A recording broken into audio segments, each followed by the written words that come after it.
إن الحمد لله نحمده ونستعينه ونستغفره ونعوذ بالله من شرور أنفسنا ومن سيئات أعمالنا من يهده الله فلا مضل له ومن يضلل فلا هادي له وأشهد أن لا إله إلا الله وحده لا شريك له وأشهد أن محمدًا عبده ورسوله أما بعد فإن خير الحديث كتاب الله وخير الهدي هدي محمد صلى الله عليه وسلم وشر الأمور محدثاتها وكل محدثة بدعة وكل بدعة ضلالة وكل ضلالة في النار۔ پچھلے درس میں صفحہ نمبر 35 تک ہم پہنچے ہیں، جس میں نافع رحمۃ اللہ علیہ ابن عمر کے متعلق نقل کرتے ہیں کہ انه كان يضع يديه قبل ركبتيه وقال كان رسول الله صلی اللہ علیہ وسلم يفعل ذلك۔ نافع تابعی عبداللہ ابن عمر رضی اللہ تعالیٰ عنہ کے بارے میں کہتے ہیں کہ وہ اپنے گھٹنوں سے پہلے ہاتھ زمین پر رکھتے تھے، اور انہوں نے کہا، عبداللہ ابن عمر نے کہا کہ اللہ کے رسول صلی اللہ علیہ وسلم بھی ایسا ہی کرتے تھے۔ اس سلسلے میں کافی لمبی بات پچھلے ہفتے ہوئی تھی، یاد ہوگا آپ لوگوں کو، یاد ہے؟ نہیں یاد ہے؟ کچھ لوگ پوچھیں گے کیا یاد ہے بتائیے۔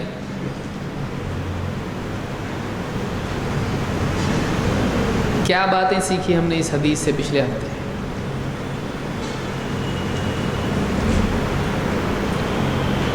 پھر ہم آگے بڑھیں گے۔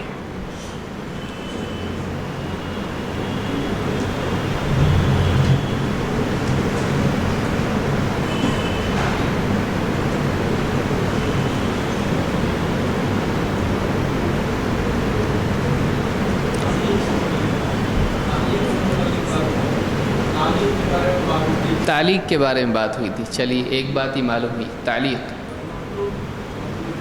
مقلوب کے بارے میں بات ہوئی تھی، اب کچھ اشارہ لوگوں کو ملا ہوگا۔ ہاں،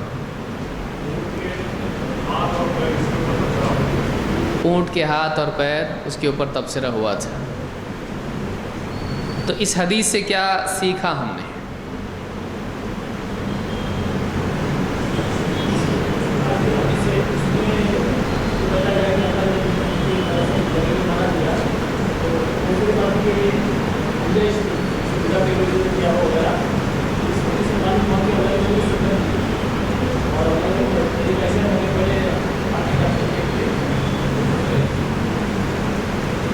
دیکھیے، جب آپ بالکل صحیح ہے، لیکن یہ مختصر جواب ہے۔ پہلے ذہن میں جواب ہونا چاہیے، پھر زبان پر۔ آسان اصول کیا ہے؟ پہلے ذہن میں آپ خاکہ بنا لیں بات کا، کتنے ٹکڑے اور کتنے سیکشن ہیں، اس کے سب سیکشن کتنے ہیں، پھر ایک سیکشن بول کے اس کے نیچے 2-3 دوسرا سیکشن، اس کے بعد جو بھی حصے اس کے ہوتے ہیں۔ یہ بہت اچھا طریقہ ہے بات کرنے کا۔ پچھلے ہفتے میں اس حدیث کے بارے میں نے کہا تھا کہ اس حدیث سے 2 احتمال، یاد آیا ہوگا آپ کو، جو پچھلی روایت میں جو احتمالات پیدا ہوئے 2، اور جو غلط فہمی اس روایت کی وجہ سے لوگوں میں پیدا ہوئی، اس روایت سے وہ دونوں ختم ہو جاتی ہیں۔ وہ 2 کیا ہیں؟ نمبر 1، دیکھیے پہلی بات، جملہ دیکھیے، اس روایت سے 2 شبہات ختم ہو جاتے ہیں۔ آسان بول رہا ہوں، پہلی بات آپ نے بیان کر دی، 2 شبہ ختم ہو جاتے ہیں۔ اب آپ بتائیں گے، پہلا شبہ یہ ہے کہ اونٹ کے دیکھنے سے محسوس ہوتا ہے کہ وہ اگلا حصہ پہلے ٹکاتا ہے، تو اس سے معلوم ہوا کہ اگر آدمی ہاتھ ٹکاتا ہے تو اونٹ جیسا ہو جائے گا، یہ شبہ ہے۔ اور حدیث جو اس بارے میں آئی ہے، اونٹ کو دیکھنے سے یہ شبہ پیدا ہوتا ہے کہ حدیث مقلوب ہو گئی ہے، کہ بولنے والے نے یہ غلطی کی، ہاتھ کی جگہ گھٹنے کہا، گھٹنے کی جگہ ہاتھ کہا۔ بولنا چاہیے تھا کہ پہلے گھٹنے ٹکائے پھر ہاتھ، لیکن بولنے میں غلطی کر دی، ایسا شبہ پیدا ہوتا ہے، پہلا شبہ۔ دوسرا شبہ، اگر مان لیا جائے کہ واقعی اللہ کے نبی صلی اللہ علیہ وسلم پہلے ہاتھ ٹکاتے تھے، تو ایسا لگتا ہے کہ یہ بڑھاپے کی وجہ سے تھا، واقعی سنت نہیں بلکہ یہ بڑھاپے کی وجہ سے، مجبوری کی وجہ سے تھا، اور جو مجبوری کی وجہ سے ہو وہ مطلوب نہیں ہوتا ہے۔ صحیح ہے؟ جو مجبوری کی وجہ سے ہو وہ مطلوب نہیں ہوتا ہے، کہ ایک انسان اگر کھانا نہیں ملتا اس کو اور جان کا خطرہ ہے، مردار کھا سکتا ہے، لیکن مردار کھانا مطلوب ہے نہیں۔ ایک آدمی کھڑا ہو کے نماز نہیں پڑھ سکتا ہے، پھر بیٹھ کے پڑھے گا، بیٹھ کے پڑھنا مطلوب نہیں ہے، اصل مطلوب قیام ہے۔ تو یہ دو شبہات پیدا ہوتے ہیں، تو آپ نے پہلے یہ کہنا ہے کہ دو شبہات پیدا ہوتے ہیں، دوسرے آپ کو ایک ایک کر کے دونوں بیان کرنا ہے ایمانداری سے۔ پھر اس کے بعد کا سٹیپ ہے آپ نے اس کا جواب دینا ہے، پھر اس کا جواب دینا ہے، سمپل۔ پہلا شبہ اس بات سے ختم ہو جاتا ہے کہ اللہ کے نبی صلی اللہ علیہ وسلم کا عمل بھی پہلے ہاتھ ٹکانے کا تھا، پھر گھٹنے۔ تو اونٹ ہم کو سمجھے یا نہ سمجھے، کرنا کیا ہے سمجھ میں آ گیا، کیونکہ نبی صلی اللہ علیہ وسلم کی طرح نماز پڑھنے کا حکم آپ نے ہم کو دیا ہے۔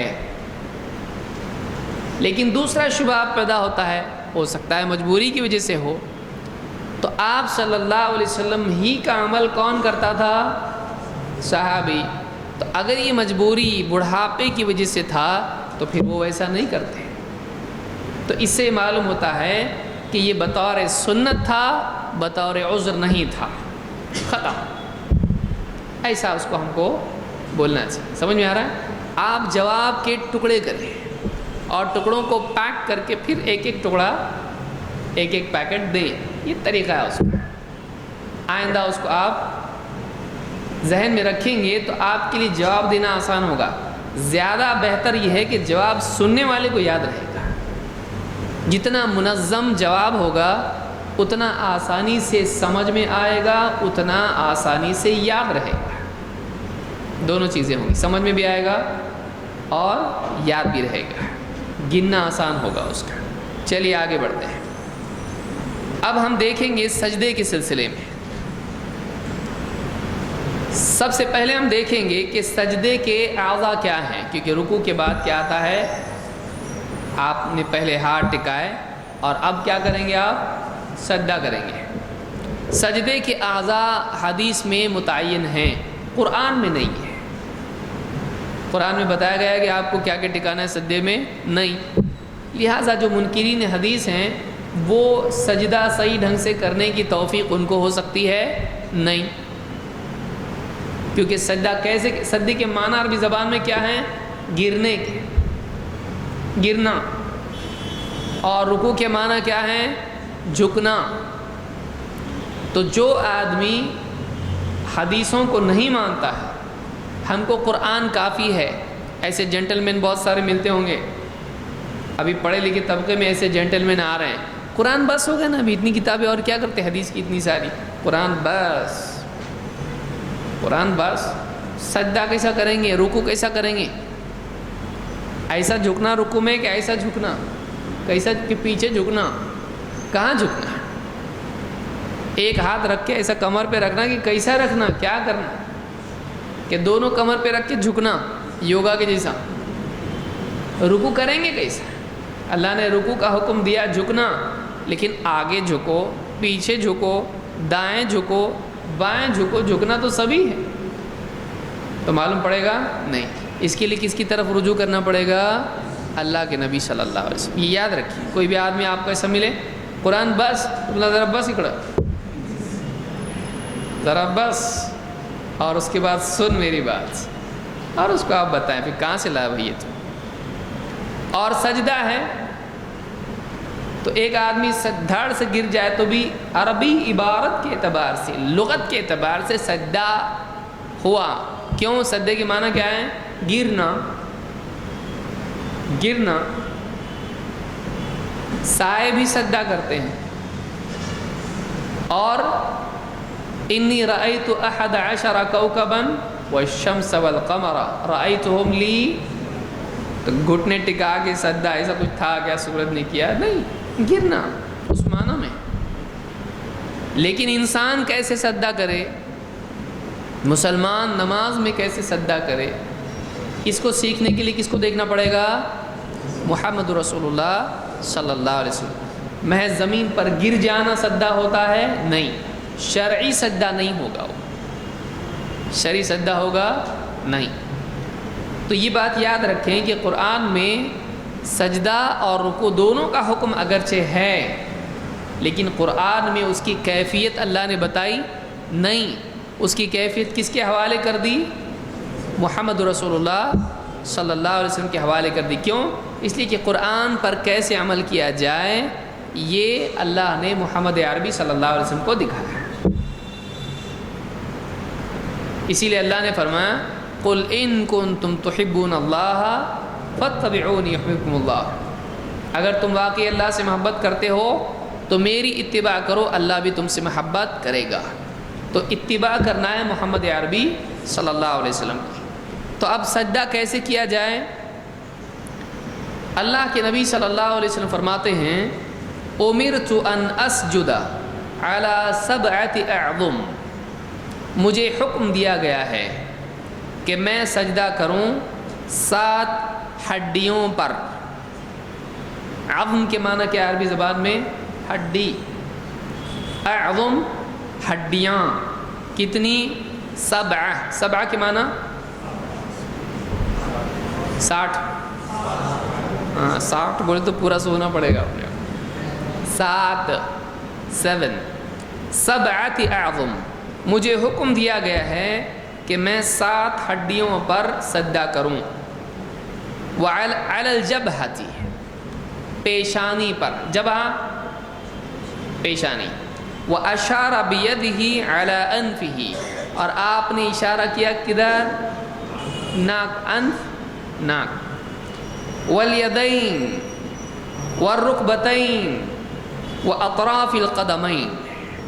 دیکھیے یہ حدیث اگرچہ سجدے کے بارے میں ہے، لیکن اس میں دیکھیں گے ذرا کیا کیا سمجھ میں آتا ہے. اللہ کے نبی صلی اللہ علیہ وسلم نے کہا امرت ان اسجد، مجھے حکم دیا گیا ہے. کس نے دیا حکم؟ یعنی اللہ کا حکم ہے. کیا؟ ان اسجد علی 7 اعظم، کہ میں 7 ہڈیوں پر سجدہ کروں. علی الجبہہ، آپ نے یعنی لفظ زبان سے کیا کہہ رہے ہیں؟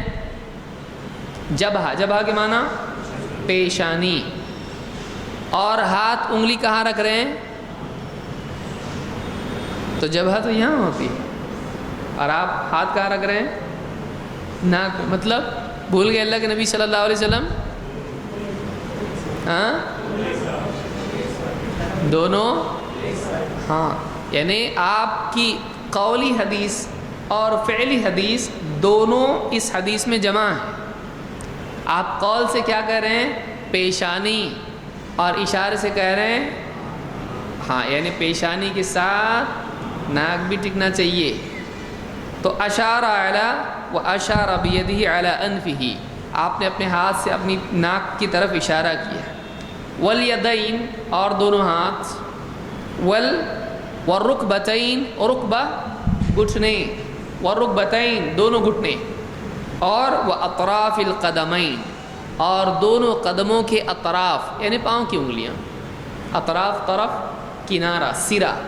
تو دونوں پاؤں کے سرے کیا ہیں؟ قدم کے پاؤں کی انگلیاں وہ سرے ہیں، اس کے سرے ہیں. تو کتنے ہوئے؟ 7 کے 8؟ ہاں 7 ہوئے. یہ حدیث بخاری اور مسلم کی ہے. امام البخاری اور مسلم دونوں نے اس کو روایت کیا ہے. بعض روایتوں میں وجہ کا لفظ آیا ہے. وجہ کے معنی کیا ہے؟ وجہن، ہاں چہرہ. تو پورا چہرہ ایک شمار کیا گیا ہے. اور چہرہ اگر آپ زمین پر رکھیں تو کیا ٹکتا ہے؟ کبھی ٹکا کے دیکھیے کچھ اور. آپ کی پیشانی ٹکے گی اور آپ کی ناک ٹکے گی ایک ساتھ جب آپ ٹکائیں گے تو یہ دونوں ایک شمار ہوتے ہیں یہ 2 یونٹ، لیکن ٹوٹل کیا ہے، یہ پورا چہرہ ہے، تو اس اعتبار سے یہ پورا ایک شمار ہوتا ہے، اسی لیے وجہ کا لفظ بھی حدیث میں آیا ہے۔ تو آپ کو ٹکانا ہے پیشانی، اس لیے کہ اصل ٹکانے کی چیز پیشانی ہے، لیکن پیشانی کے تابع کیا ہے، ناک، تو ناک بھی ٹکانا ہے۔ پھر 2 ہاتھ، تو پیشانی 1، 2 ہاتھ، 2 گھٹنے اور 2 قدم، کل ملا کے کتنے ہوئے، 7، اور یہ ایکسٹرا، یہ کس کے تابع ہے، ایسا چلتا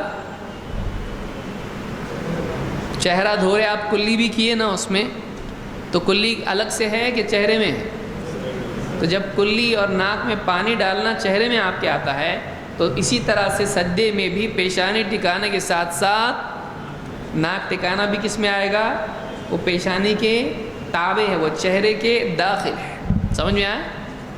تو اس حدیث سے بات معلوم ہوئی کہ سجدے میں کیا کیا اعضاء ٹکنے چاہیے، تب جا کے سجدہ ہوگا۔ پیشانی، ناک، دونوں ہتھیلیاں، دونوں گھٹنے اور دونوں پاؤں کے انگلیاں ٹکنا چاہیے، یہ سجدے کے لیے ضروری ہے۔ ایک دوسری حدیث جس کو امام دارقطنی اور بیہقی اور حاکم نے روایت کیا ہے، اللہ کے نبی صلی اللہ علیہ وسلم اس حدیث میں فرماتے ہیں، لا صلاۃ لمن لا یصیب انفہ من الارض ما یصیب الجبین، اس آدمی کی نماز نہیں جس کے ناک زمین کو نہ چھوئے جب جو اس کی پیشانی چھوتی ہے، یعنی پیشانی زمین پر ٹکے اور اس کی ناک نہ ٹکے تو اس کی نماز نہیں، اس کو پیشانی بھی ٹکانی پڑے گی اور ناک بھی ٹکانی پڑے گی، تو دونوں جب ٹکاتا ہے آدمی تو اس کا سجدہ صحیح ہوتا ہے، ورنہ نہیں، ٹھیک۔ تو اس حدیث سے بات معلوم ہوئی کہ سجدے کے اعضاء 7 ہیں، پیشانی، دونوں ہتھیلیاں، دونوں گھٹنے اور دونوں قدم، اور اس میں پیشانی کے تابع کیا ہے، ناک ہے۔ اور کوئی یہ نہ کہے بس ایسی کہا آپ نے ٹکا لے تو بہتر، تو اگلی حدیث سے کیا غلط فہمی دور ہو رہی ہے، لا صلاۃ آپ نے کہا اس کی نماز نہیں، مطلب معلوم یہ ہوا کہ کیا ہے، ناک بھی ضروری ہے، کہ جو آدمی پیشانی کے جیسے ناک بھی نہ ٹکائے اس کی نماز نہیں، تو اس سے معلوم ہوا کہ پیشانی اور ناک دونوں کا ٹھکانا زمین پر ضروری ہے۔ چلیے آگے بڑھتے ہیں، یہ دونوں روایتیں صحیح ہیں، ایک تو بخاری مسلم کی ہے اور دوسری دارقطنی اور بیہقی اور حاکم کی ہے۔ اس کے بعد کی حدیث ہم چھوڑ دیتے ہیں، کیوں، آگے ضرورت پڑے گی اس کی، اس لیے کہ پہلے آ گئی ہے، میں یاد دلاؤں گا آپ کو کب آنا ہے یہاں پہ۔ اگلے صفحے پر آپ جائیے 37، اس میں مسئلہ نمبر 45، اب سب کا دھیان وہیں پھنسا رہے گا، ہاں کیوں ایسا، کیوں، کیا وجہ کیا ہے بتاؤ، تو کچھ نہیں اس میں پرابلم، واپس ہم وہاں آنے والے ہیں اور جب آئیں گے تو بتا دوں گا، لیکن تجسس بہت مشکل چیز ہے۔ اب کچھ لوگ تو غور سے پڑھے بھی ہوں گے اس حدیث کو کہ واقعی ہے کیا ایسا، اس میں کچھ تو سیکرٹ ہے، اس میں کچھ سیکرٹ نہیں ہے، وہ حدیث وقت سے پہلے آ گئی ادھر، وہ حدیث کہاں جانا چاہیے، 53 کے باب میں جانا چاہیے، اب وہاں مت جاؤ آپ۔ امام ابن الجوزی رحمۃ اللہ علیہ فرماتے ہیں، ایک آدمی کو آپ دن بھر بھوکا رہنے کہو وہ رہے گا، لیکن آپ اس کو کہو کہ تیرے سامنے جو ریت ہے وہ ریت ہاتھ میں مت لے، تو اس کو چین نہیں آئے گا، کسی طرح لے کے دیکھے گا، اس کو چین نہیں آئے گا اس میں۔ اور آپ کسی کو بھی بیٹھا ہوا ہے آپ بولو پیچھے مت دیکھو، تو پہلے وہ پیچھے دیکھے گا، انسان کی فطرت میں بنایا اللہ نے ایسا اس کو۔ اس پیڑ کے قریب مت جاؤ، بولے تو شیطان برابر لے جانے والا ہے، آدمی میں تجسس ہے، کچھ تو ہے اس میں۔ تو بہرحال ابھی آپ اس کو رہنے دیں، آگے ہم جب مسئلہ نمبر 53 پر آئیں گے، جو 2 سجدوں کے درمیان بیٹھنے کی روایت ہے، ہم ان دونوں کو ساتھ میں پڑھیں گے تاکہ مسئلہ مزید واضح ہو، کیونکہ ابھی سجدہ چل رہا ہے۔ تو اب سجدے میں کیا کیا اعضاء معلوم ہوئے؟ کون کون سے اعضاء ہیں؟ کون بتائے گا؟ پیشانی، ناک، ہاتھ یعنی کونیاں، ایسے ٹکا ہاتھ ٹکا چلتا نا، ایسا کر کے سجدہ کرو کوئی، ہاں، ہتھیلیاں، اور یہ گھٹنے ہیں نا، بعض لوگ بولتے ہیں وضو میں گھٹنوں سمیت دونوں ہاتھ دھو لے اور ٹخنوں سمیت دونوں پاؤں کیا کریں؟ تو گھٹنے ٹخنے یہ بولنے میں تھوڑا گڑبڑ، کوہنیاں گڑبڑ ہوتی، کوہنی ہاتھ میں ہوتی ہے اور گھٹنے پاؤں میں ہوتے ہیں۔ الحمدللہ۔ چلیے، سجدوں میں ہتھیلیوں کو زمین پر رکھنا اور کوہنیوں کو اٹھانا۔ دیکھیے حدیث میں ہم نے پڑھا کہ ہاتھ زمین پر ٹکانا ہے، کیا الفاظ ہیں وہاں پر؟ والیدین ہے، دونوں ہاتھ ہیں، لیکن ہاتھ کا کون سا حصہ رکھنا ہے؟ تو ہاتھ میں ہتھیلیاں زمین پر رکھی جائے، ایسا نہیں بلکہ ایسا ہتھیلیاں، اور یہ کوہنی ہے تو کوہنی زمین پر ٹکانا ہے نہیں۔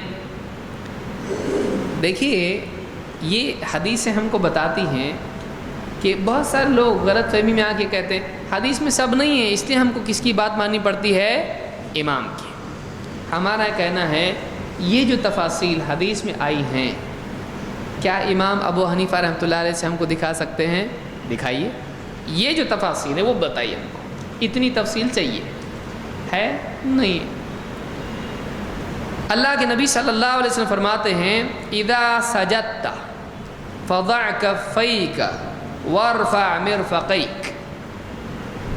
اذا سجدت، جب تو سجدہ کرے، فضع کفیک، تو اپنی ہتھیلیاں رکھ دے، کہاں؟ زمین پر، کیونکہ زمین پر رکھنے کے لیے کہا گیا ہے۔ وارفع مرفقیک، اور اپنی کوہنیوں کو زمین سے اونچا کر۔ رفع کے معنی کیا ہے؟ اونچا کرنا۔ مرفق اس کو کہتے ہیں کوہنیاں، تو وارفع مرفقیک، تو اپنی دونوں کوہنیاں کیا کر؟ اونچی اٹھا لے۔ تو ہم ہاتھ تو سجدے میں زمین پر ہتھیلیاں رکھیں گے، لیکن کیا ہم ایسے چپکا دیں گے زمین پر؟ نہیں، وہ منع ہے، وہ جائز بھی نہیں ہے، بلکہ کوہنیاں اٹھا لیں گے اور ہتھیلیاں زمین پر رکھیں گے۔ اس کو امام مسلم نے روایت کیا ہے۔ تو اس سے معلوم یہ ہوا کہ نماز میں کوہنیاں زمین پر ٹکانے سے منع کیا، اللہ کے نبی نے اس کو اٹھانے کا حکم دیا گیا ہے، لیکن ہتھیلیاں زمین پر رکھی جائیں گی۔ دوسری حدیث میں اس کی وضاحت مزید ہوتی ہے۔ اللہ کے رسول صلی اللہ علیہ وسلم فرماتے ہیں اعتدلوا فی السجود، سجدوں میں اعتدال سے رہو۔ اعتدال کا مطلب کیا ہوتا ہے؟ بیلنس، برابر بیلنس آدمی رہے، یہ نہیں کہ سجدے میں ایک طرف جھک جائے اور اس طرح سے ہو جائے، نہیں، نہ آگے کی طرف نہ پیچھے، جیسا آدمی اعتدال کے ساتھ، اللہ نے انسان کو معتدل بنایا ہے، فسواک فعدلک، تو اعتدال کے ساتھ میں وہ سجدہ کرے، بیلنس، دونوں حصوں پر برابر زور دے، دونوں پاؤں برابر رکھے، دونوں ہاتھ برابر رکھے، چہرہ ادھر بھی ایسا نہیں کرے، ایسا بھی نہیں کرے، بلکہ کیا کرے؟ برابر توازن اس کی نماز میں ہو، سجدے میں۔ اعتدلوا فی السجود، نماز میں سجدوں میں اعتدال سے رہو۔ ولا یبسط احدکم ذراعیہ انبساط الکلب، تم میں سے کوئی بھی اپنے بازوؤں کو، ذراع ہم نے دیکھا، ذراع اس کو کہتے ہیں پورا ہاتھ، اپنے ذراع کو دونوں زمین پر ایسا نہ بچھائے جیسا کتا بچھاتا ہے۔ اس کو امام البخاری اور مسلم دونوں نے روایت کیا ہے۔ اس حدیث میں کیا بات ہے کہ سجدوں میں ہم کو کیا کرنا چاہیے؟ اعتدال رکھنا چاہیے۔ نمبر 2، اس میں ہم کو بتایا گیا ہے کہ جیسے کتا زمین پر اپنے ہاتھوں کو بچھا، کوئی دیکھا ہے کتے کو بیٹھا ہوا؟ سبھی نے دیکھا ہوگا، میں سمجھتا ہوں۔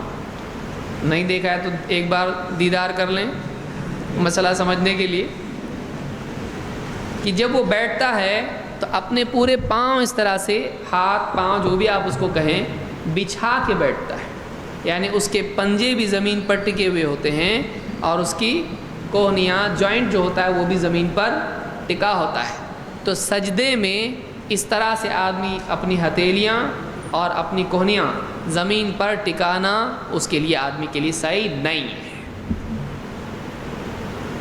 عورتوں کے لیے چلتا ہے؟ آپ نے کہا مرد ایسا کریں، ہاں لیکن عورتیں کتوں کی طرح پڑھیں۔ کہا آپ صلی اللہ، جب ایک چیز کی مذمت ہو گئی ہے اور اس کی مثال کس کی دی گئی ہے تو وہ اس کی برائی ہے کہ تعریف ہے اس کی؟ تو مردوں کے لیے وہ چلتا نہیں چلتا اور عورتوں کے لیے کیسے صحیح ہوگا؟ ایک چیز بری ہے کہ کتے کی طرح اپنے بازوؤں کو زمین پر بچھاؤ مت، لیکن آج بہت سارے ہمارے پڑھے لکھے لوگ بھی عورتوں کو کیا کہتے ہیں؟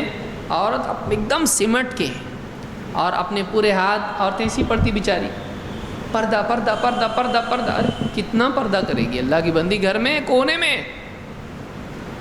بازار میں گھومے گی تو ایسا چلتی، وہاں پردہ نہیں ہے، وہاں تو بالکل ایک دم ٹھاٹ کے ساتھ میں ہوئی، شور پیچھے، ہاں بازار میں بالکل ایسے چلے گی ایک دم۔ نماز میں پردہ ہے، نماز میں ایسا سکیڑ کے سجدہ اس نے کرنا ہے، کوئی دلیل اس کی نہیں ہے، کوئی معتبر روایت ایسی نہیں ہے کہ عورت اپنی کوہنیاں بھی زمین پر ٹکائے گی، بلکہ اس حدیث سے اللہ کے نبی صلی اللہ علیہ وسلم نے عمومی طور پر عورتوں کو اور مردوں کو سب کو منع کیا ہے۔ بھائی جب اللہ کے نبی صلی اللہ علیہ وسلم حکم دیں تو وہ حکم کس کے لیے ہوتا ہے؟ مردوں کے لیے کہ عورتوں کے لیے؟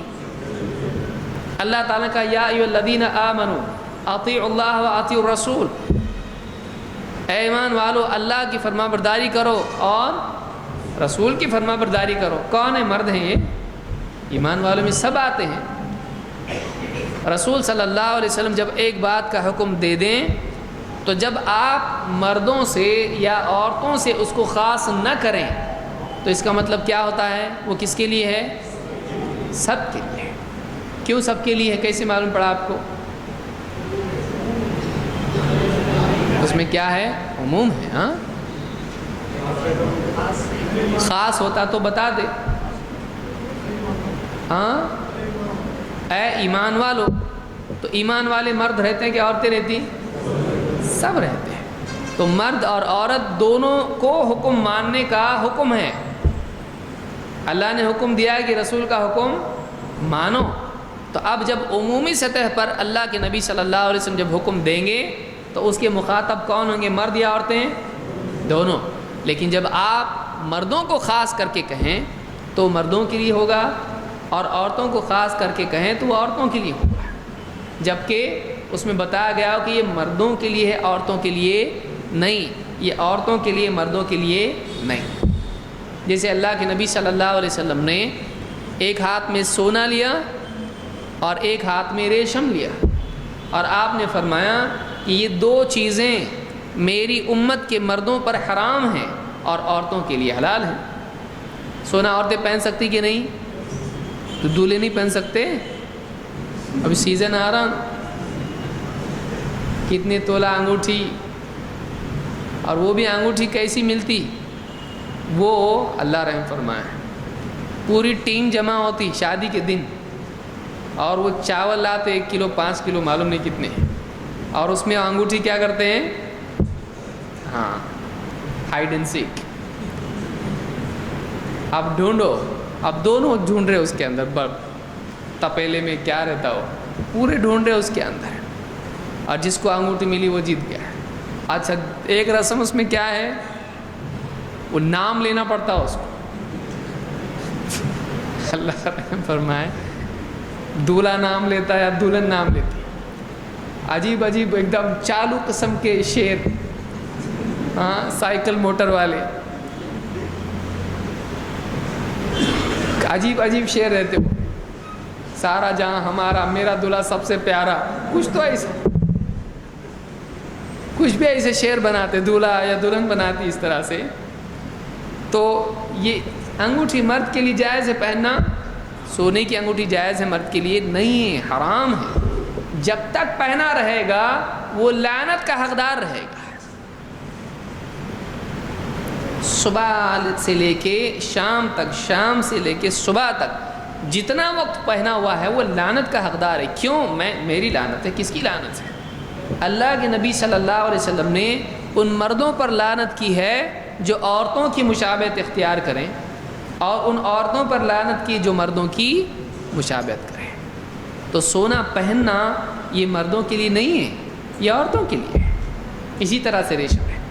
تو معلوم یہ ہوا کہ اللہ کے رسول صلی اللہ علیہ وسلم اگر کسی کے لیے خاص ہے تو وہاں بیان کرتے ہیں، اور اگر عمومی حکم ہے تو وہ کس کے لیے ہے؟ سب کے لیے ہے۔ ٹھیک ہے، تو آپ نے فرمایا وَلَا يَبْسُطْ أَحَدُكُمْ ذِرَاعَيْهِ انبساط الكلب، کہ تم میں سے کوئی بھی اپنے بازوؤں کو زمین پر کتے کی طرح نہ بچھائے۔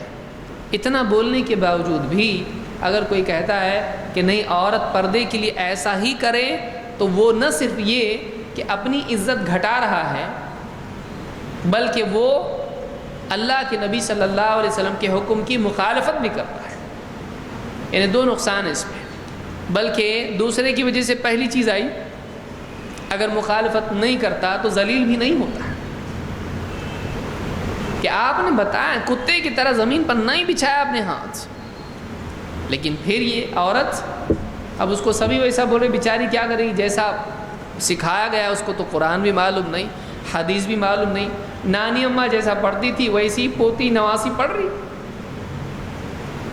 اب اس نے نہ حدیثیں دیکھی، اور حدیث دیکھنا اس کے نہ دادا کو توفیق اس کی ہوئی، نہ اس کے شوہر کو توفیق ہوئی، نہ باپ کو توفیق ہوئی۔ تو حدیث دیکھنا تو ایک دم خطرناک چیز ہے کہ حدیث دیکھنے والے، اور خاص طور سے بخاری دیکھنے والے تو بخار میں رہتے ہیں ہمیشہ۔ تو ڈرا کے لوگوں کو علم سے دور کر دیا گیا، اور جیسا ہم بول رہے تم کو ویسا کرنا پڑے گا۔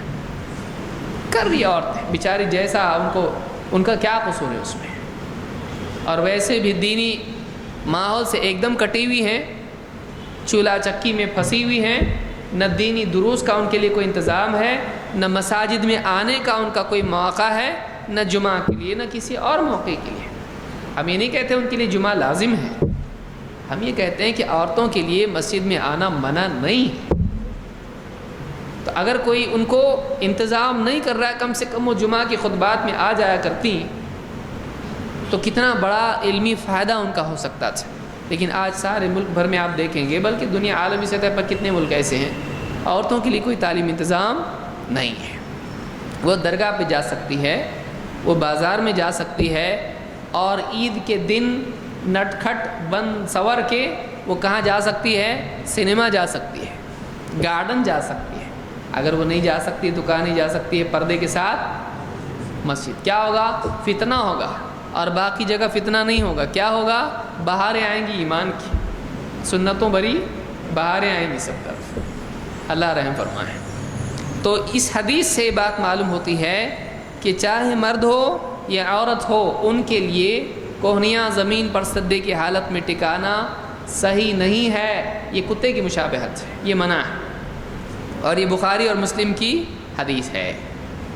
اور آگے بڑھتے ہیں سجدوں میں۔ اب آپ نے کوہنیوں کا حال دیکھا، بازوں کا حال دیکھا، چلیے ہتھیلیوں میں انگلیوں کا بھی حال دیکھ لیتے ہیں، انگلیاں کیسی ہونا چاہیے۔ وائل ابن حجر رضی اللہ تعالیٰ عنہ کہتے ہیں ان النبی صلی اللہ علیہ وسلم کان اذا سجد ضم اصابعہ، اللہ کے نبی صلی اللہ علیہ وسلم جب سجدہ کرتے تو اپنی انگلیوں کو ضم کا مطلب کیا کرتے ہیں؟ ضم کر لینا۔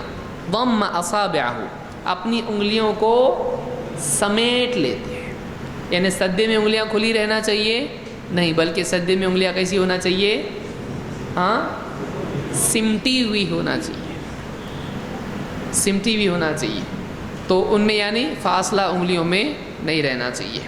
اس کو امام ابن خزیمہ، ابن حبان اور حاکم نے روایت کیا ہے، اور یہ حدیث صحیح ہے۔ تو انگلیوں کے بارے میں معلوم ہوا کہ سجدوں میں انگلیاں سمٹی ہوئی ہونا چاہیے. بازوؤں کے بارے میں یعنی اب ایک تو ہوا زمین پہ کوہنیاں نہ ٹکی رہیں، ہتھیلیاں زمین پہ ٹکی رہیں، ہتھیلیوں میں انگلیاں ہوتی ہیں. انگلیوں میں انگوٹھا آتا کہ نہیں آتا؟ انگوٹھا ہے نا، یہ کیا انگلی ہے؟ کتنی انگلیاں ہیں آپ کے ہاتھ میں؟ 8 ہیں. ہاں رشتہ نہیں ملے گا ایسا بولیں گے تو 8 انگلیاں ہیں اس کی. تو یہ 10 انگلیاں ہمارے ہاتھوں میں ہوتی ہیں، لیکن ان انگلیوں میں ہر ایک کا اپنا اپنا نام ہے. جیسے کہ کوئی کہے کہ آپ کے گھر میں کتنے آدمی ہیں؟ کہیں 2 ہی ہیں. کون؟ کہ میں اور میری بیوی. ارے یہ آدمی کیسا ہوئے؟ سمجھ میں آ رہی بات؟ تو آدمی ایک اعتبار سے گنتی کے اعتبار سے بھی کہا جاتا ہے کتنے آدمی ہیں، تو 2 آدمی ہمارے گھر میں بس ہے. آپ نہیں بولتے ہیں آپ کے یہاں جو بھی آتے ہیں پوچھنے کے لیے باہر سے گورنمنٹ کے کتنے آدمی آپ لوگوں کے گھر میں؟ ہے نا، 2 ہی آدمی ہمارے گھر میں. کون کون ہیں؟ تو کہتا ہے میں ہوں اور میری بیوی ہے. تو بولے بیوی آدمی ہے آپ کا کیا عورت ہے؟ تو خاص طور سے یہ انگلی ہے، لیکن اس کو ہم اپنی زبان میں کیا کہتے ہیں؟ انگوٹھا. لیکن انگوٹھا بھی کون سی کیٹیگری میں آتا ہے؟ انگلی ہی کی کیٹیگری میں آتا ہے. تو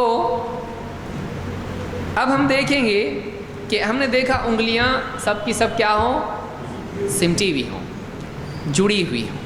اب ہم دیکھتے ہیں یہ جو بازو ہے زمین سے تو ہٹ گیا، لیکن اب جو بغلیں ہیں ایک دم عورتوں کو یہ بھی تو کہا جاتا ہے نا تم سمٹ کے زمین سے چپک کے اور یوں ہاتھ اندر لے لو پورے ایک دم، جیسے ٹھنڈی میں ہوتا ہے تو سردی کے موسم میں جیسے سمٹ جاتا ہے آدمی، تو ایسے نماز پڑھنے کے لیے عورتوں کو کہا جاتا ہے. اور بعض آدمی بھی پڑھتے ہیں ایسا، غلطی میں بھی عورتوں کے مشابہت سے.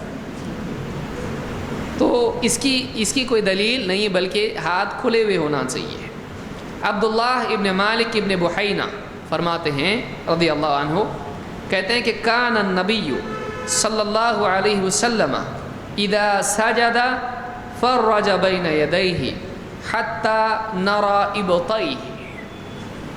یہ بخاری مسلم کی حدیث ہے کہ اللہ کے نبی صلی اللہ علیہ وسلم جب سجدہ کرتے تو اپنے ہاتھ فرجا کا مطلب ہوتا ہے پھیلانا.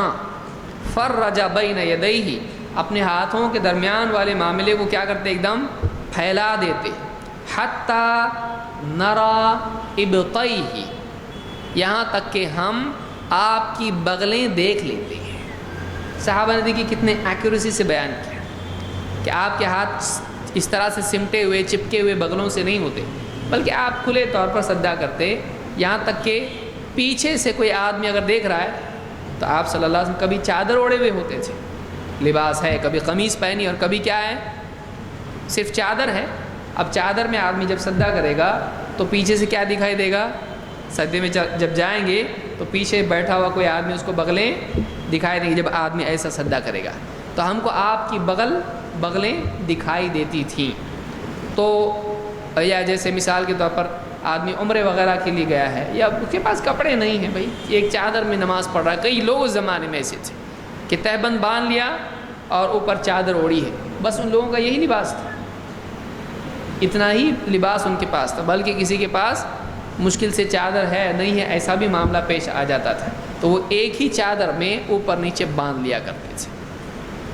ایک ہی چادر میں تہبند کا بھی کام ہو رہا ہے اور اوڑھنے کا قمیص کا بھی کام ہو رہا ہے، کیونکہ اوپر اوڑھنا ضروری ہے.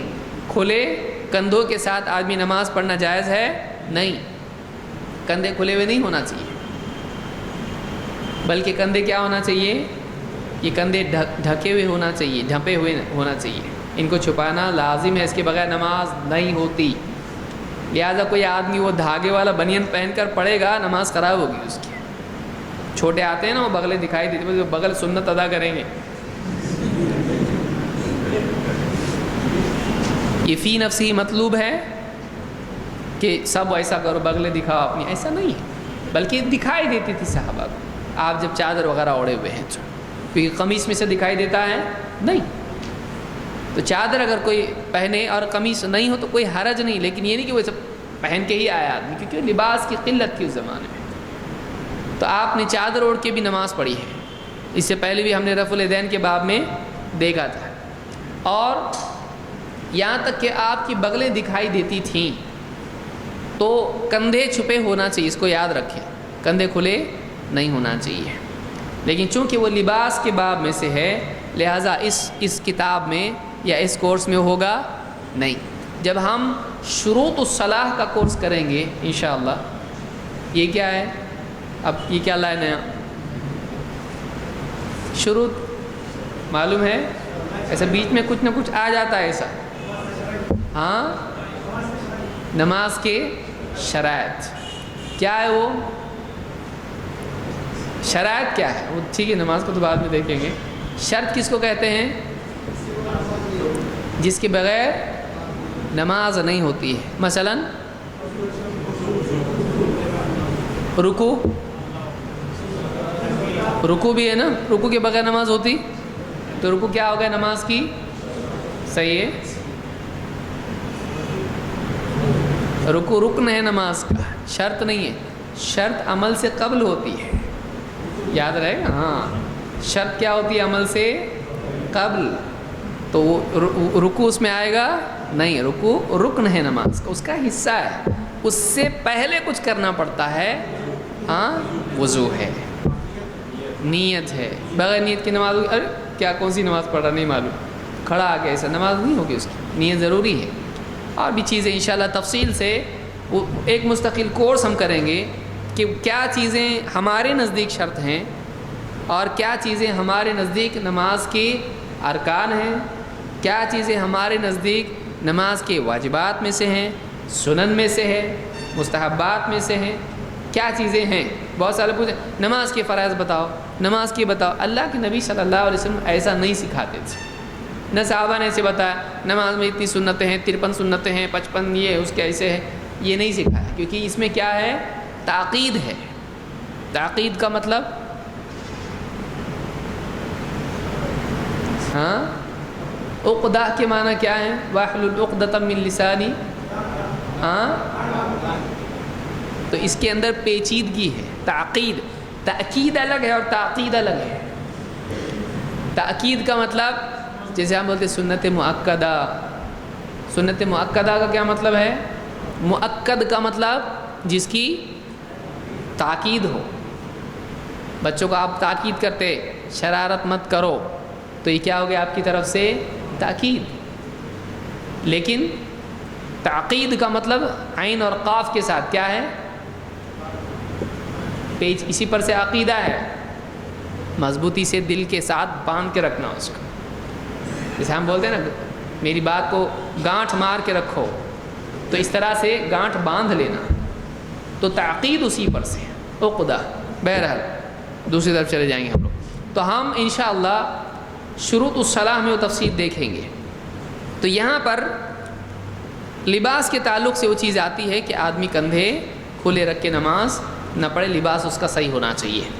تو اس حدیث سے بات معلوم ہوئی کہ اللہ کے نبی صلی اللہ علیہ وسلم جب نماز پڑھتے اور سجدہ کرتے تو آپ ہاتھ اتنے پھیلا دیتے کہ آپ کی بغلیں دکھائی دیتی تھی۔ اس سے ایک اور چیز کیا معلوم ہوئی؟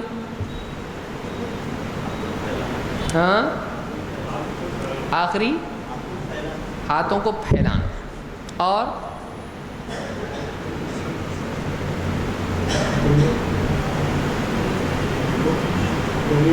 کوہنیوں کو ہاتھ پھیلانا اسی ہوگا جیسے یعنی بازو سے چپکے ہوئے نہیں، یعنی کوہنی کیا کریں آپ اپنے پہلو، اس کو کیا کہتے ہیں؟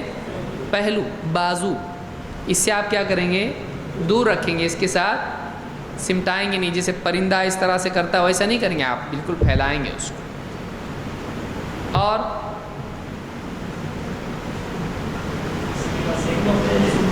بس وہ آگے بڑھو، ہاں، اگر کم کپڑے ہیں تو نماز ہو جاتی ہے، اور اگر کم نہیں ہے تو بغل ستر میں ہے کیا؟ نہیں ہے؟ ہے نا؟ نہیں بھی ہے بھی ہے.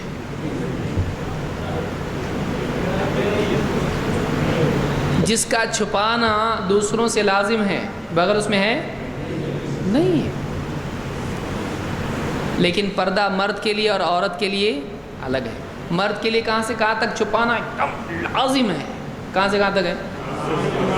ناف سے لے کر گھٹنوں کے، یا گھٹنوں تک بول سکتے ہیں آپ، گھٹنے شامل ہے اس میں. تو ناف سے گھٹنوں تک چھپانا لازم ہے، لازم یعنی مؤکد ہے. اور کبھی اگر گھٹنوں سے اوپر دکھائی دے بھی جائے اتنا سخت معاملہ نہیں ہے، لیکن اس سے اوپر، ران سے اوپر نہیں، اسٹرکٹ ہے ایک دم اس میں. لیکن گھٹنے اگر دکھائی دے تو کوئی مسئلہ ایسا سخت اتنا نہیں ہے. ٹھیک ہے، چھپانا بہتر ہے. ٹھیک، یہی بات ابن قیم اب ہم ستر میں آئیں گے تو تب انشاءاللہ تفصیل سے دیکھیں گے. بہرحال تو بغل ستر میں ہے، چھپانا جس کا لازم ہو نہیں، کیونکہ اگر چھپانا لازم ہوتا تو سب سے پہلے کون چھپاتا ہے اس کو؟ اللہ کے نبی صلی اللہ علیہ وسلم. اور صحابی اس کو ایسا نہیں کہتے ہم آپ کی بغلیں بھی ہم کو دکھائی دیتی. اگر وہ چھپانے کی چیز ہوتی تو صحابی بتاتے ایسا نہیں. تو اس سے معلوم ہی ہوا کہ وہ ستر میں نہیں ہے. نماز میں اگر دکھائی دے کسی کی بغلیں تو اس سے نماز اس کی خراب نہیں ہوتی ہے. چلیے اور آگے بڑھتے ہیں. اب نماز میں ہم ہاتھ ٹکائیں، لیکن کہاں؟ آگے پیچھے، کہاں کدھر رکھا؟ زمین پہ رکھ رہے ہیں نا، رکھنا کدھر؟ دیکھیے کتنا برابر فٹ ہو رہا ہے کہ سجدہ کوئی آدمی حدیث پڑھنے کے بعد کچھ بھی کر کے بول نہیں سکتا میرا سجدہ ہوا. اس کو برابر ہم پیک کر رہے ہیں کہ یہی سجدہ ہے. اب یہ جو ہاتھ ہیں زمین پہ رکھنا ہے، ہتھیلیاں رکھنا ہے، اس کو کیا کرنا ہے؟ دم کرنا ہے، اور پہلو سے ہاتھ دور رکھنا ہے. لیکن کتنا ایسا یہاں کر رہا سجدہ اور آگے تک جا رہا ہے، امام صاحب کی ٹانگ پکڑ رہا ہے. کہاں ہاتھ کہاں رہیں گے بھائی اس کے ہاتھ کے بارے میں حدیث میں ہے کہ دو حالتیں اس میں. ایک تو یہ کہ ہاتھ رکھنے کے بعد اس کا چہرہ دونوں ہتھیلیوں کے درمیان ہو، ایک. دوسری صورت یہ کہ اس کی ہتھیلیاں کندھوں کے برابر، ٹھیک، یعنی کندھوں کے ساتھ اس کی ہتھیلیاں ہوں. یہ دونوں صورتیں ہیں. آئیے دیکھتے ہیں. ابو حمید الساعدی رضی اللہ تعالیٰ فرماتے ہیں ان النبی صلی اللہ علیہ وسلم کان اذا سجد امکن انفہ وجبہتہ من الارض ونحى يديه عن جنبيه ووضع كفيه حذو منكبيه. امام ترمذی نے اس کو روایت کی اور یہ صحیح روایت ہے.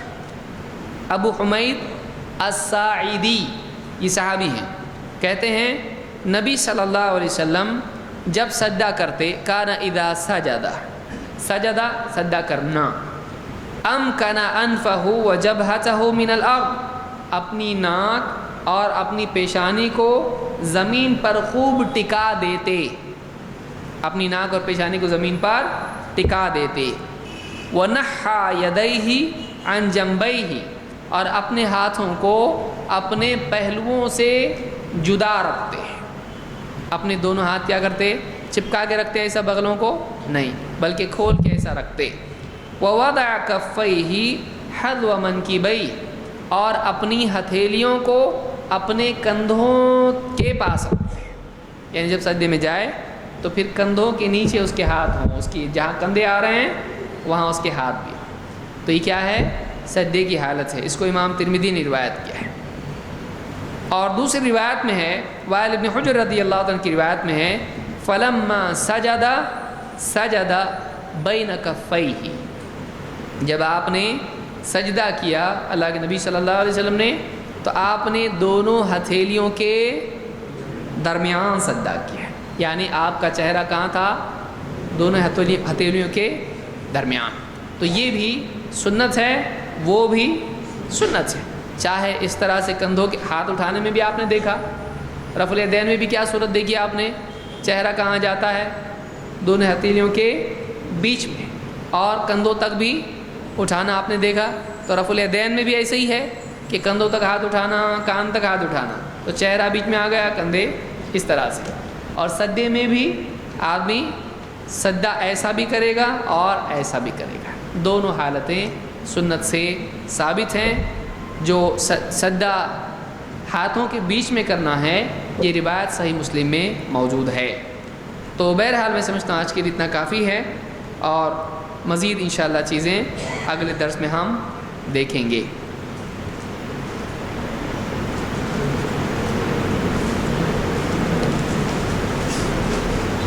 آج ہے کھانا. تھوڑے سوالات لیں گے، سب نہیں لیں گے اس میں انشاءاللہ. سوال ہے کہ کیا نماز میں سجدہ طویل کر سکتے ہیں دعا کے ساتھ؟ بالکل کر سکتے ہیں. نماز میں اگر کوئی آدمی دعا کر رہا ہو اور لمبا سجدہ کرے اس میں کوئی حرج نہیں، بلکہ یہ مستحب ہے. لیکن امام کو ایسا نہیں کرنا چاہیے کیونکہ پیچھے اس کے مقتدی ہوتے ہیں اور نماز جتنی مختصر ہو اتنا اچھا ہے. سوال ہے کہ قیام کے وقت دونوں پاؤں کے درمیان کتنا فاصلہ ہونا چاہیے جتنا عموماً قیام میں ہوتا ہے؟ کسی آدمی کو آپ کہیے کھڑے رہو تو کیا کرے گا؟ پاؤں پورا پھیلا کے کھڑے رہے گا، یہ میری جگہ ہے؟ نہیں، بلکہ سیدھا کھڑے ہو تو کھڑے ہوگا. ہو حدیث میں کیا ہے؟ اعتدلوا. اللہ کے نبی صلی اللہ علیہ وسلم جب نماز میں کھڑے ہوتے اور پیچھے مقتدی ہوتے آپ ان سے کیا کہتے؟ اعتدلوا. اعتدال کے ساتھ کھڑے ہو، بیلنس کھڑے ہو. اور بیلنس آدمی کیسا کھڑا ہوتا ہے؟ کیا یہ سب پاؤں پھیلا کے؟ بہت سارے لوگ خواہ نماز میں پاؤں پھیلاتے ہیں. تب آپ زمین اتنی مہنگی ہوگی کہ آپ مسجد میں بھی آ کے قبضہ کرنا چاہ رہے ہیں. خواہ پاؤں پھیلانا صحیح نہیں ہے، صحیح نہیں ہے. آپ اعتدال کے ساتھ کھڑے ہوں.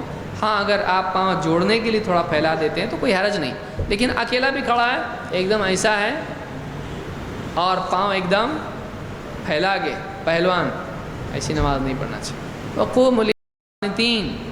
اللہ کے آگے بادب فرما بردار بنے کھڑے رہو. تو آدمی قدموں کو بیلنس رکھے. اب بعض لوگ اس میں اور غلو کرتے ہیں، کیا کم سے کم 4 انگل کا فاصلہ ہونا چاہیے. کھڑے رہ کے دکھاتے آپ ہم کو ایسا. اور جتنا آدمی کا وزن زیادہ ہوگا 4 انگل سے دائیں بائیں کسی کے بھی اوپر گر سکتا ہو. اس کو آپ سزا دے رہے، کیا کر رہے ہیں آپ؟ 4 انگل کا کہاں سے آپ ٹھہر کے دکھاتے آپ اسے 4 انگل کا فاصلہ رکھتے؟ کتنا مشکل ہے وہ. جیسا آدمی کھڑا ہو سکتا ہے سکون اور وقار اور ادب کے ساتھ بیلنس کھڑا ہو آدمی. کوئی بھی آدمی آگے کھڑا ہوتا کیسا کرتا ہے؟ سب پاؤں دیکھ کے کھڑا ہوتا نہیں. بس کی لائن میں کھڑا ہے، کہیں اور کھڑا ہے، بات کرتے کھڑا ہے، کیسا کرتا ہے؟ سب پورے پاؤں لے کے ایسے کچھ پھیلا کے کھڑا ہوتا. جیسا کھڑا ہو تو اسے اللہ کے سامنے ادب سے کھڑا ہو. سوال ہے کہ قیام کے وقت دونوں پاؤں کے درمیان کتنا فاصلہ ہونا چاہیے. سوال ہے کہ سجدہ سہو کے طریقہ برائے کرم کیسا کرنا ہے، واضح کریں. دیکھیے سجدہ سہو کے بارے میں تفصیل ہے، لیکن ایک طریقہ اس میں یہ ہے کہ ایک آدمی جب کچھ نماز میں اس سے بھول ہو جائے تو جب ساری نماز اس کی ہو جائے اور اخیر میں صرف سلام رہ جائے تو تکبیر کہہ کے سجدہ کرے جیسے عموماً سجدہ کرتا ہے. پھر تکبیر کہہ کے اٹھے، پھر تکبیر کہہ کے سجدہ کرے، پھر تکبیر کہہ کے اٹھے اور اس کے بعد سلام پھیر دے. بس یہ سجدہ سہو کا طریقہ ہے. انشاءاللہ مستقل اس کے بارے میں احکام ہم ایک درس میں دیکھیں گے. سوال ہے کہ سجدہ شکر میں کون سی دعا پڑھی جائے؟ میرے علم میں کوئی دعا نہیں اس سلسلے میں. جیسے عموماً سجدہ آدمی کرتا ہے ویسے دعا کرنا چاہیے.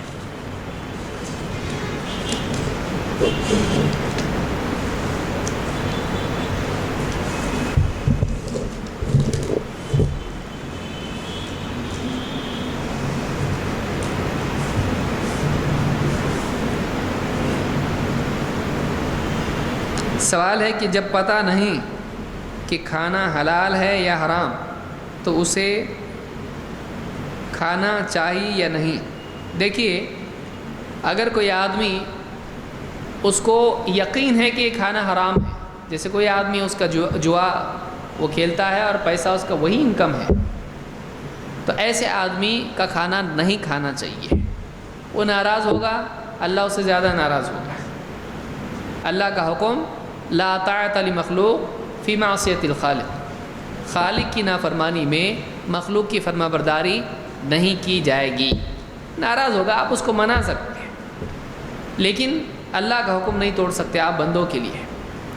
لیکن اگر ایک آدمی کو یقین نہیں ہے، پکا معلوم نہیں اس کی حلال ہے کہ حرام، کیا کماتا کلیئر نہیں ہے، تو ایسے وقت میں اگر غالب یہ ہے کہ اس کا حرام ہے، کہیں سے معلوم پڑا کہ بابا ایسا بھی ہے اس کا معاملہ، تو آدمی کو بچنا چاہیے۔ احتیاط اور تقوی کا تقاضا یہ ہے کہ ایک آدمی اذا حاک فی نفسک شیء فدعہ، جب تیرے جی میں کوئی چیز کھٹکے تو اسے چھوڑ دے۔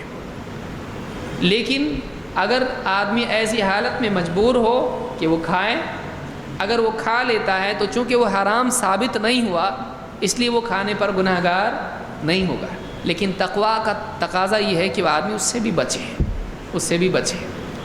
لیکن ایک آدمی اس کے بارے میں معلوم نہیں حلال ہے کہ حرام ہے، کلیئر کچھ نہیں ہے، اس کے یہاں جا کے ذرا بتاؤ ہم کو تمہارا حلال ہے کہ حرام ہے، وہ کتنا کماتے ذرا اکاؤنٹ بتاؤ دکان کے نکال کے، تو یہ آدمی اتنا متقی، اس کو دعوت ہی نہیں دینا چاہیے، اور کوئی دیتا بھی نہیں اسے آدمی کو دعوت۔ ایک آدمی کسی مسلمان کے ہاں جائے جو ظاہراً اچھا آدمی ہے، کچھ ابھی تک اس کے سامنے ایسی بات نہیں آئی، وہاں جا کے پوچھ تاچھ کرنا خلاف ادب ہے۔ اللہ کے نبی صلی اللہ علیہ وسلم نے اس سے منع کیا ہے۔ آپ نے فرمایا کوئی مسلمان کسی مسلمان کے ہاں جائے، اس کے کھانے میں سے کھا لے، پینے میں سے پی لے، اور اس سے پوچھ تاچھ نہ کرے، کھود کرید نہ کرے۔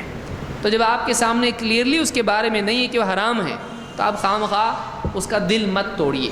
بولے گا میں ایسا لگتا تم کو کہ میں تم کو حرام کھلاؤں گا، یعنی ایک آدمی کا دل آپ توڑ رہے ہیں، آپ کو کتنا خراب لگے گا۔ کوئی پوچھے گھر میں ہی، بیوی پوچھے حلال لائے کہ حرام، کیسا کریں گے؟ اچھا لگے گا؟ میں پاگل دکھائی دیتا ہوں، میں حرام کھانے والا دکھتا ہوں تجھ کو؟ تو آپ دوسروں کے بارے میں وہ چیز سوچیں جو اپنے بارے میں آپ کو بری لگتی ہے، دوسروں کو بھی بری لگتی ہے۔ ہاں لیکن کسی کا آدمی کا کمائی اگر حرام ہے تو پھر اس کے کھانے میں سے نہیں کھانا چاہیے۔ اس میں اگر ایسا ہے کہ اصلاً اس کی کمائی حلال ہے لیکن کبھی کبھی کچھ چھوٹی موٹی گڑبڑ وہ کرتا ہے، کبھی جھوٹ بول دیا، کبھی کچھ کر دیا، تو اصل اعتبار غالب کا ہوگا۔ اصل اعتبار کس کا ہوگا؟ غالب کا ہوگا۔ اس کی اصل کمائی حلال ہے لیکن دکان پہ معلوم نہیں، پھر بات کرتا ہے، کبھی جھوٹ بھی کہتا ہے، سودا کوئی چیز بیچتا ہے تو نہیں اچھی چیزیں بول کے بھی بیچ دیتا ہے۔ تو اگر اس طرح کا معاملہ اس کا ہے تو اس کو حرام نہیں کہا جائے گا، اس میں آدمی کے لیے گنجائش ہے کہ اس کا اصل حکم جو ہوتا ہے وہ غالب پہ ہوتا ہے۔ چھوٹا موٹا کچھ ایسا کسی سے کوئی کوتاہی ہو تو پورا اس کا حرام نہیں ہو جاتا ہے۔